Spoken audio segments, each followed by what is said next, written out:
धाकड़ खबर, बेखौफसुमा बेबाक अंदाज। धाकड़ खबर के न्यूज़ रूम से मैं आपके साथ हूं अकरम रईस खान। आदित्यनाथ योगी के दूसरी बार मुख्यमंत्री बनने के बाद उत्तर प्रदेश में पहली बार एमएलसी चुनाव हो रहा है और उसमें जिस तरीके की तस्वीरें सामने आ रही हैं उससे बहुत सारे सवाल उत्तर प्रदेश के भविष्य को लेकर खड़े हो रहे हैं। जी हां, ध्यान से सुनिए, थोड़ा गौर से सुनिए। आदित्यनाथ योगी के दूसरी बार मुख्यमंत्री की कुर्सी पर विराजमान हो जाने के बाद उत्तर प्रदेश में जो पहला चुनाव हो रहा है वो 36 एमएलसी सीटों पर हो रहा है और उसके नामांकन के दिन जो तस्वीरें सामने आई हैं उसने उत्तर प्रदेश के भविष्य को लेकर चिंताएं पैदा कर दी हैं। क्या हैं वो चिंताएं, क्या हैं वो सवाल, बारी बारी से आपके सामने रखने की कोशिश करूंगा और इससे भी आपको रूबरू कराऊंगा कि ऐसे हालात में विपक्ष आपस में ही क्यों लड़ता हुआ दिखाई दे रहा है। लेकिन उससे पहले कुछ दिलचस्प तस्वीरों पर नजर डाल लीजिए।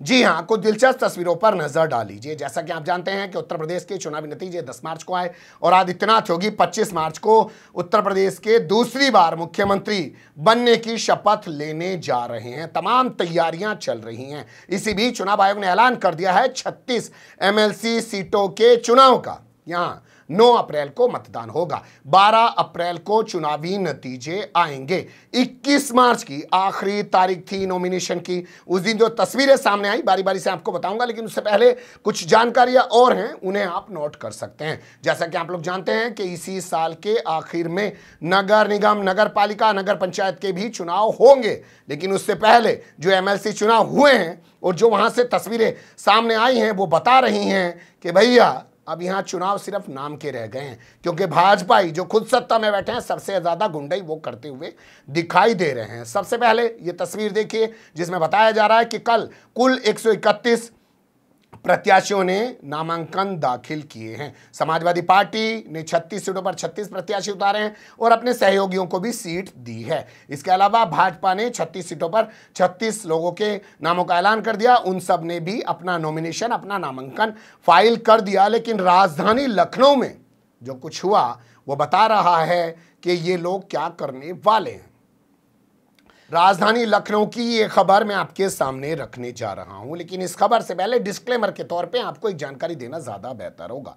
5 लोगों की इजाजत है, 5 लोग ही नॉमिनेशन रूम में जाकर, नामांकन कक्ष में जाकर अपना नामांकन दाखिल कर सकते हैं। इसके अलावा किसी और को जाने की इजाजत नहीं दी जाएगी। बावजूद इसके यहां लखनऊ से भारतीय जनता पार्टी का प्रत्याशी बनाया गया रामचंद्र प्रधान अपने पार्टी के विधायक योगेश शुक्ला और उस जिला अध्यक्ष जिसका नाम हमारे पास है श्री कृष्ण लोधी के साथ सैकड़ों समर्थकों को लेकर कलेक्ट्रेट पहुंच गया। ढोल नगाड़े बजाते हुए नारेबाजी की और उसके बाद नामांकन कक्ष में घुसने की कोशिश की। पुलिस वालों ने इनको रोकना चाहा तो ये पुलिस वालों से भिड़ गए।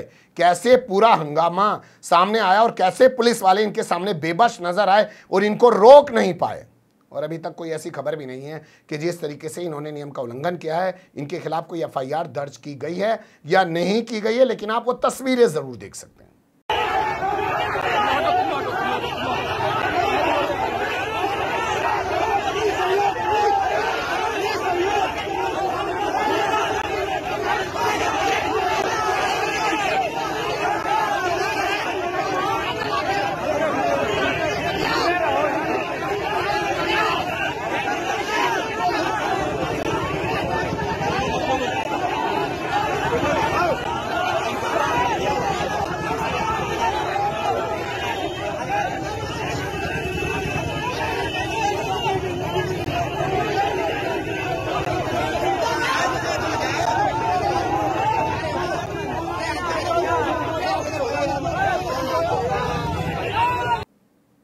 सोचिए, राजधानी लखनऊ में पुलिस भगवाधारियों के आगे, भारतीय जनता पार्टी के लोगों के आगे किस तरीके से बेबस नजर आ रही है और वो भी तब जबकि चुनाव आयोग की पुलिस हो गई है इस वक्त ये। खैर, दूसरी तस्वीर जो हमारे पास है ये सीतापुर से, वो देख लीजिए। राजधानी लखनऊ में जहां पुलिस वाले भाजपा के प्रत्याशी और उनके नेताओं और कार्यकर्ताओं के सामने बेबस नजर आ रहे हैं, वहीं यहां देखिए, यहां पुलिस और प्रशासन के अधिकारियों का सीना 56 इंच का हो जा रहा है। और जैसे ही समाजवादी पार्टी का प्रत्याशी नॉमिनेशन फाइल करता है, अपना नामांकन दाखिल करता है, वैसे ही तहसीलदार अपने साथ पटवारी, अटवारी, सटवारी तमाम लोगों को लेकर पहुंच जाता है उसके कॉलेजों की पैमाइश करने। जी हां, उसके कॉलेजेस जहां पे बने हुए हैं, उसके कॉलेजेस की जमीन की पैमाइश करने पहुंच जाता है। सीतापुर से समाजवादी पार्टी के प्रत्याशी बनाए गए अरुणेश यादव। पहले उन पे दबाव बनाया गया कि वो नॉमिनेशन फाइल ना करें, लेकिन जब उन्होंने नॉमिनेशन फाइल कर दिया तो बताया जा रहा है कि महमूदाबाद जो इलाका है, वहां पे पहाड़ापुर एक जगह है, वहां पे इनके 3 कॉलेज हैं और तीनों कॉलेजों की भूमि की पैमाइश की गई है। क्या ये संयोग है या प्रयोग है? क्या अगर तू नहीं रुकेगा तो तेरे स्कूलों का, तेरे कॉलेजेस का बैंड बजा देंगे, बुलडोजर चला देंगे, तूने अवैध रूप से जमीन कब्जा रखी है? या आजम खां बना देंगे भाई तेरा? आजम खां का क्या बनाया था? तेरी यूनिवर्सिटी के अंदर यतीम खाने की ज़मीन है, तेरी यूनिवर्सिटी के अंदर दलितों की ज़मीन है, फलानी ज़मीन है, आजम खां को जेल में डालो, बुलडोजर चला दो। तो एक तरफ तो उन्हें रोक नहीं पा रहे हैं और दूसरी तरफ प्रशासन ये सब कुछ करता हुआ दिखाई दे रहा है। इसी से सवाल खड़ा हो रहा है कि अगले आने वाले 5 साल उत्तर प्रदेश का भविष्य कैसा रहने वाला है। अब आपके सामने फर्रुखाबाद की कुछ तस्वीरें रख देते हैं। फर्रुखाबाद में भाजपा प्रत्याशी और उसके समर्थकों पर आरोप लग रहा है कि उसने सपा प्रत्याशी के साथ मारपीट की, गिरेबान पकड़ के खींचा, कपड़े फाड़ डाले और ये सब पुलिस वालों की मौजूदगी में हुआ। और इन तमाम वीडियोस को समाजवादी पार्टी ने भी अपने ट्विटर हैंडल पर डाला है और पूरे मामले को लेकर चुनाव आयोग से शिकायत भी की है। फर्रुखाबाद में समाजवादी पार्टी ने जो अपना प्रत्याशी बनाया है, वो नामांकन करने के लिए गया, वो हरीश यादव करीब 12:30 बजे अपना नॉमिनेशन फाइल करने के लिए पहुंचे, क्योंकि उनके पास जानकारी थी कि भारतीय जनता पार्टी का जो यहां से प्रत्याशी बनाया गया प्रांशु दत्त द्विवेदी, वो 11:30 बजे के आसपास अपना नॉमिनेशन फाइल करके चला जाएगा। लेकिन बताया जा रहा है कि प्रांशु दत्त द्विवेदी ने जानबूझ के अपना प्रोग्राम लेट किया और वो उस वक्त वहां पहुंचा जब समाजवादी पार्टी के प्रत्याशी वहां पे नॉमिनेशन फाइल करने पहुंचे। और उसके बाद उनके साथ क्या हुआ, खुद तस्वीरों में देख लीजिए।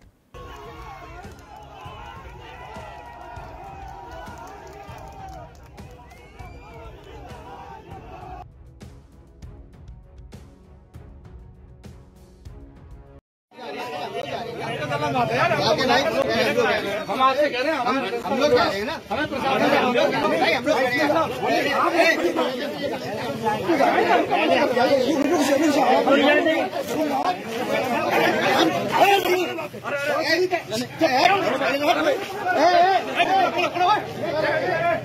बच्चा तुम पलट जाओ ना, मैं बहुत वाले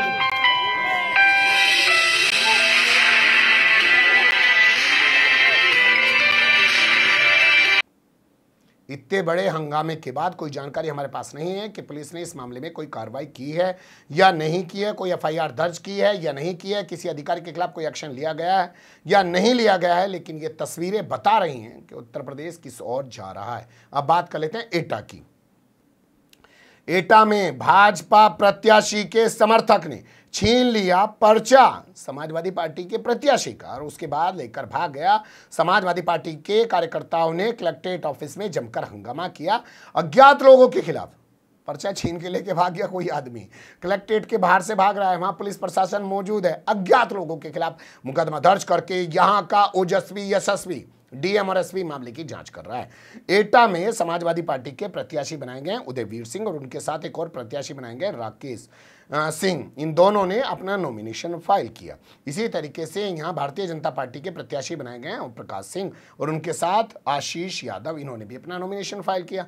अखबार में छपी खबर के मुताबिक बताया जा रहा है कि उदयवीर सिंह अब एक बार नॉमिनेशन फाइल करने के बाद राकेश सिंह के साथ दोबारा से दोपहर को पहुंचे। अब जानते ही हैं ये प्रत्याशी लोग हैं, क्या करते हैं, इन्हें पता होता है अरे यार प्रशासन जो है किसी ना किसी ऊल चूल को निकाल के मेरा पर्चा खारिज कर देगा, अपनी बीवी के नाम से, माँ के नाम से या किसी और नाम से पर्चा दाखिल कर देते हैं। तो उसी तरीके की प्रक्रिया को ये पूरा करने के लिए दोपहर बाद वहाँ पहुँचे थे। आरोप लग रहा है कि कोई एक आदमी आया, इनसे पर्चा छीना और उसके बाद वो फरार हो गया।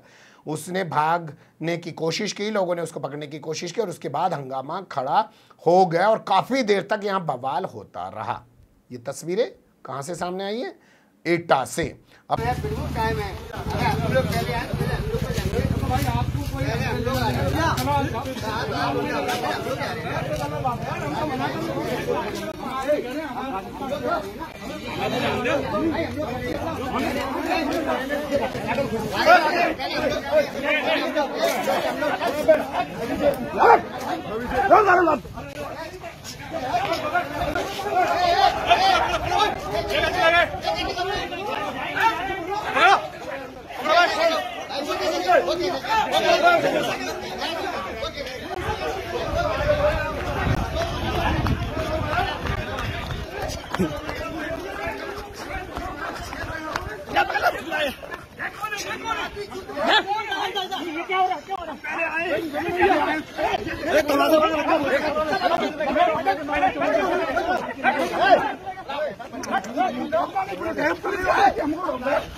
क्या पुलिस कर रही है?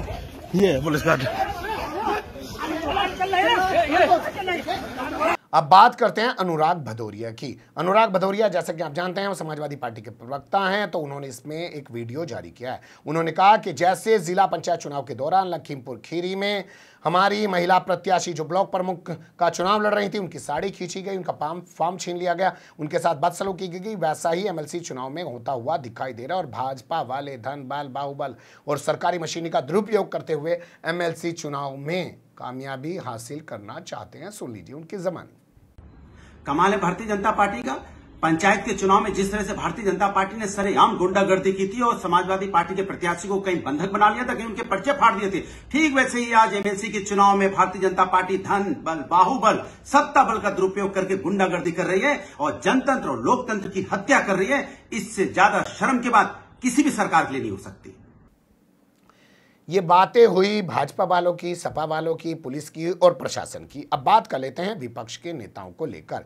विपक्ष के नेता ऐसे हालात में भी जब उत्तर प्रदेश के भविष्य को लेकर कई तरीके के सवाल खड़े हो रहे हैं, वो आपस में उलझ रहे हैं। मायावती ने एक ट्वीट किया है। मायावती ने कहा कि मुझे कहा जा रहा है कि मैं भारतीय जनता पार्टी के साथ मिली हूँ, बहुजन समाज पार्टी भारतीय जनता पार्टी के साथ कभी भी नहीं मिली हुई है। हम अंबेडकर की विचारधारा को बढ़ाने वाले लोग हैं, उसी पर चलने वाले लोग हैं। हम भाजपा के साथ कभी भी नहीं जाएंगे। असल में जो भाजपा के साथ मिले हुए हैं वो सपा के मुलायम सिंह यादव मिले हुए हैं। 2017 के विधानसभा चुनाव के जब नतीजे आए, अगर उसके बाद जब शपथ ग्रहण हुआ तो अखिलेश यादव को मुलायम सिंह यादव ने भाजपाइयों से आशीर्वाद दिलवाया था, ये उन्होंने कहा। और अब 2022 के चुनाव में उन्होंने अपने परिवार के एक सदस्य को, नाम लिए बगैर आप समझ गए होंगे, उन्होंने अपर्णा यादव की तरफ इशारा किया है। अपर्णा यादव चुनाव से पहले मुलायम सिंह की छोटी बहू हैं, भारतीय जनता पार्टी की तरफ चली गई हैं और खुलकर वो समाजवादी पार्टी के खिलाफ निशाना साध रही हैं। मायावती ने कहा कि अपना काम निकालने के लिए,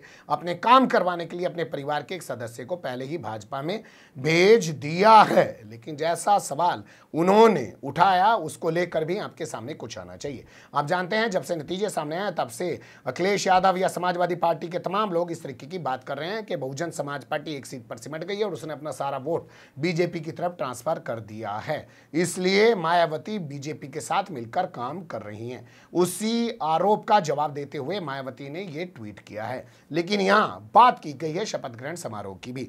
तो शपथ ग्रहण समारोह की बात मुझे लगता है इसलिए मायावती की तरफ से की गई है क्योंकि यह खबर छप रही है कि अखिलेश यादव ने कहा कि अगर मुझे बुलाएंगे तब भी मैं आदित्यनाथ योगी के शपथ ग्रहण समारोह में नहीं जाऊंगा। लेकिन हमारा मुद्दा इससे भी बड़ा है। जैसे हालात आज उत्तर प्रदेश में बन रहे हैं, ऐसे में विपक्ष की भी एक एकता होनी चाहिए, भले ही कोई कम हो कोई ज़्यादा हो, लेकिन विपक्ष में एकता नहीं है। और उधर भाजपा वाले पुलिस के सामने या पुलिस वालों की मौजूदगी में या पुलिस वाले उनके खिलाफ कुछ नहीं कर पा रहे हैं और पुलिस और प्रशासन विपक्ष के नेताओं के, विधायकों के, प्रत्याशियों के खिलाफ बहुत कुछ करता हुआ दिखाई दे रहा है। उससे बहुत सारे सवाल पैदा हो रहे हैं, उन्हीं से आपको रूबरू कराने की कोशिश की। अच्छी बुरी जो भी लगी हो कमेंट्स के रूप में आप लोग अपनी राय दे सकते हैं। खबर को लाइक कर सकते हैं, चैनल को सब्सक्राइब कर सकते हैं और ज़्यादा से ज़्यादा हमारी खबरों को शेयर कर सकते हैं। फिर ऐसे ही किसी सुलगते हुए या मुद्दे लेकर मैं आपके सामने हूँगा हासिल। फिलहाल अभी मुझे दें इजाज़त।